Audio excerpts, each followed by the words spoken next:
सुरेंद्र भाई, आपकी पार्टी का स्टैंड क्या है?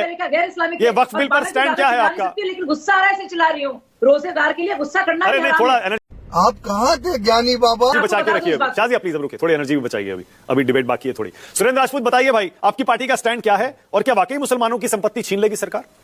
रुक, तेरे को बताते, तेरी माँ की। जैसा आरोप लगा रहा विपक्ष। मानक भाई, आप हमें छोटी सी एक बात बताओ।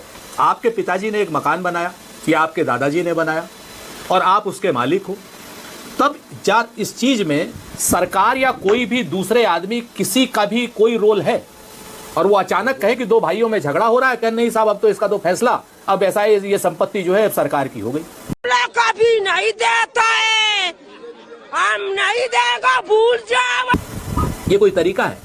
वक्फ बिल के जरिए हमारी पैतृक संपत्तियों में घुसने की तैयारी कर रही है सरकार। ये खाली मुसलमानों के खिलाफ नहीं, ये कहीं ना कहीं सरकार का अगला कदम निजी संपत्तियों पर होगा, सारे धर्म के लोगों की। लौड़ा का सरकार है, ऐसा हमारा आरोप है। अब आप आ जाइए इस बात पर, आप हमें यह बताइए कि वक्फ का अमेंडमेंट बिल आ क्यों रहा है? तो जवाब मिलता है कि साहब वक्फ के जो अधिकारी बैठे हैं, जो बोर्ड में लोग बैठे हैं, मुतवल्ली जिनको कहते हैं, वो बड़े बेईमान है। तो अगर वो बेईमान है तो भैया उनको जेल भेज दो, आप कौन रोक रहा है आपको? लेकिन उन मुतवल्लियों के चक्कर में आप पूरे के पूरी समाज को आप एक कहीं ना कहीं सोशल अनरेस्ट दे रहे हो। जो उनकी जमीनें हैं, अभी तो एक तो बात ही गलत है कि 9 लाख हेक्टेयर है या 9 लाख बीघे है या कितनी है, उसमें से 90% 70% से तो ज्यादा जमीन एएसआई के पास है। चाहे वो हुमायूं का मकबरा हो, चाहे वो बाबर का मकबरा हो, चाहे वो ताजमहल हो, चाहे कोई हो, चाहे वो संभल की मस्जिद हो, चाहे आप हिंदुस्तान में सारी उठा लो, वो सारी की सारी तो एएसआई के पास है। ये फंस गया सीएम। वो वक्त के पास तो नाम की है, आप इस चीज को देख लीजिए। और जो जमीनें जिन पे बेईमानी जिन लोगों ने कर रखी है, उनकी सच्चाई मानक भाई ये है कि उत्तर प्रदेश में पिछले 24 साल से सुन्नी वक्फ बोर्ड का अध्यक्ष एक ही है और पिछले 7 साल से भी वही है, और उसी के ऊपर आरोप है, उसी के खिलाफ वक्फ बोर्ड का बिल आ रहा है, और आज की डेट में वही अध्यक्ष भी बना बैठा हुआ है भारतीय जनता पार्टी के शासन। तो ये जो दोगला रवैया है, दो मुहा रवैया है, इसके खिलाफ है हम लोग। चड्ढा समझाओ, इसे समझाओ। हम लोग ये नहीं कह रहे कि वक्फ पे जो मुतवल्ली बेईमानी कर रहे हैं उनके खिलाफ वर्तमान कानून में ही तमाम धाराओं में उनके खिलाफ मुकदमा चलाया जा सकता है, तमामों को जेल भेजा जा सकता है। और जिसको जेल भेजना चाहिए वो अध्यक्ष इनका वक्फ बोर्ड का उत्तर प्रदेश में पिछले 7 साल से वही काबिज है, जिसके खिलाफ पूरी भारतीय जनता पार्टी 7 साल पहले से लेकर के 10 साल 12 साल पहले तक, आजम खां के टाइम में, मायावती के टाइम में, सब पूरे धरना प्रदर्शन, शासन प्रशासन सब करते थे। तो परिस्थितियां ये हैं आज की डेट में कि किसी की जमीन है, किसी की पर्सनल जमीन है। पर्सनल जमीन में जब तक कोई आदमी शिकायत नहीं कर रहा है तब तक आपकी क्यों शिकायत तो बहुत सारी पड़ी हुई है। दूसरा डीएम कौन होता है? क्या बात करें? हजारों की संख्या में शिकायत पड़ी हुई है ना सर।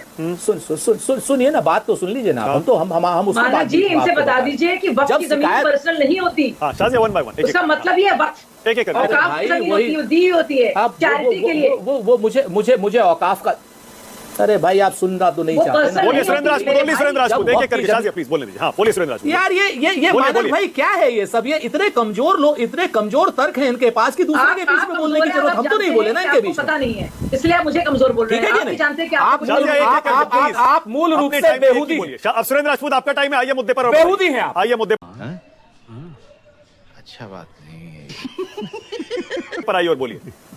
ठीक, अब मैं आपको बताता हूं। तो आप मुझे ये चीज है कि पिछले 7 साल से योगी आदित्यनाथ जी की सरकार है, 11 साल से देश में नरेंद्र मोदी जी की सरकार है, जो वक्फ के मुतवल्ली और जो वक्फ बोर्ड के अध्यक्ष बने हुए, जिनके ऊपर सबसे ज्यादा आरोप है, उनमें से किसको भारतीय जनता पार्टी ने हटाया? मैं उत्तर प्रदेश के बारे में जानता हूं, किसी को नहीं हटाया। जिन बेईमानियों का सहारा लेकर के, हाँ वो बेईमानियां हैं, मैं फिर से कहता हूं, कब्जे हैं लोगों, चलो आप कम से कम ये तो मान रहे हैं बेईमानियां हैं। वो उनको नहीं है, बेईमानियां है, ये तो वारिस भी मानेंगे। अगर ये वारिस नहीं मानते तो भी बेईमानी की बात करेंगे। हाँ। सब मानते हैं इस बात को। मैं आपसे ये कह रहा हूं कि जब उनके बीच का मामला, जमीन उनकी, मकान उनका, दुकान उनकी, उन्होंने वक्फ की, उन्होंने वक्फ अपने धार्मिक आधार पर की। धार्मिक आधार पर जो वक्फ की है जमीन, उसका यूज गलत हुआ तो वो लोग सजा देंगे, और अगर वो लोग सजा नहीं दे पा रहे, कोई क्रिमिनल एक्ट आ रहा है, तो भारत का संविधान वहां बीच में आता है, उसमें तो कोई दिक्कत अच्छा सुरेंद्र भाई, एक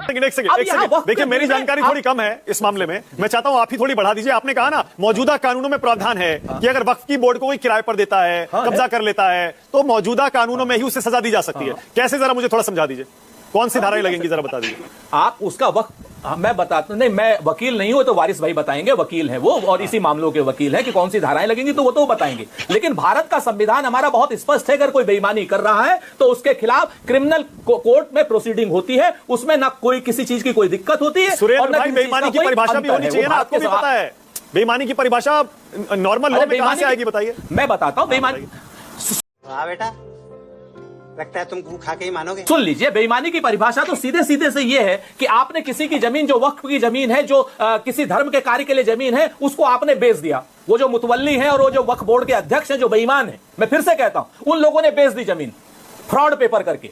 वो तो केस 420 में चलेगा ना, आप बात समझिए, वो केस 420 में चलेगा। यहां पर हमारी प्रॉब्लम जानते क्या है? हमारी प्रॉब्लम यह है कि जमीन आपकी, मकान आपका, दुकान आपका, आपने धर्म को दी।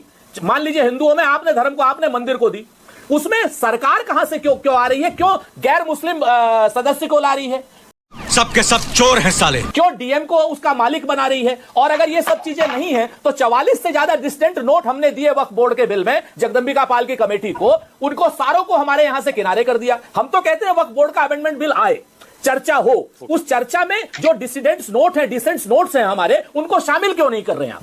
44 से ज्यादा है और सारे विपक्षी दलों, अब तो कर लिया शायद, आप शामिल नहीं करते। अब तो वो कह रहे हैं सारे डिसेंट नोट भेजे नहीं किया सर, रिपोर्ट के साथ। मैं झूठ, जगदंबिका पाल झूठ बोल रहे हैं, मैं ऑन रिकॉर्ड कह रहा हूं, जगदंबिका पाल झूठ बोल रहे हैं। झूठ पे झूठ, झूठ पे झूठ बोलती जा रही है, शर्म नहीं आती। थोड़ी मर्यादा रखिए। तो आप इस बिल के पक्ष में हैं या नहीं है बताइए ना, थोड़ा बड़ी तस्वीर भी तो बताइए। मैं जब तक ये 44 डिसेंट नोट अगर आ जाएंगे तो ये बिल पास होगा, और अगर 44 डिसेंट नोट इसमें नहीं शामिल होंगे तो ये बिल पास नहीं होगा। अच्छा, आप क्या मेरे दादा परदादा लड़ाकू थे, और इसके खानदान में तो शूरवीरों का खून दौड़ रहा। बदलाव चाह रहे हैं, थोड़ा ये भी बता दीजिए छोटे में, क्या बदलाव चाह रहे हैं बिल में आप? वो बदलाव में पहली चीज तो यह है कि डीएम उसका मालिक नहीं होगा।